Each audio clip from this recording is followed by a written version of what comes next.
Airport पर मैंने अक्सर मुसाफिरों को देखा है कि वो बार बार अपना पासपोर्ट और टिकट तो हाथ में ही पकड़े हुए रखते हैं या फिर किसी जेब या बैग में रखा हो तो बार बार चेक करते रहते हैं कि मौजूद है ये नहीं, कहीं गुम तो नहीं हो गया, क्योंकि सबको पता होता है कि जहाज में सवार होने तक कई बार चेक होता है और फिर जहाज से उतरते ही फिर से इसकी ज़रूरत पड़ती है।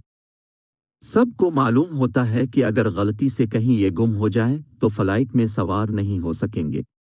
ऐसा ही कुछ हमारे ईमान और अमल सालेहा का हाल है।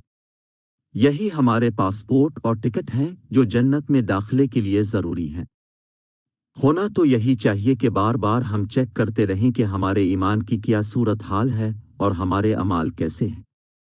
खुद से सवाल लाजमी कीजिए कि क्या जो फ़राइज़ अल्लाह ताला ने हमारे ज़िम्मा लगाए हैं वो हम पूरे कर रहे हैं, चाहे वो हुकूक अल्लाह में से हों या हुकूक अल इबाद में से।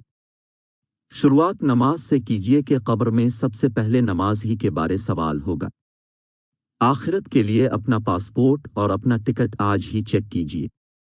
ये एक याद दहानी है जो सबसे पहले मेरे अपने लिए है। अल्लाह ताला हम सब का ईमान सलामत रखे और हमें नेक अमाल करने की तौफीक अता फरमाए।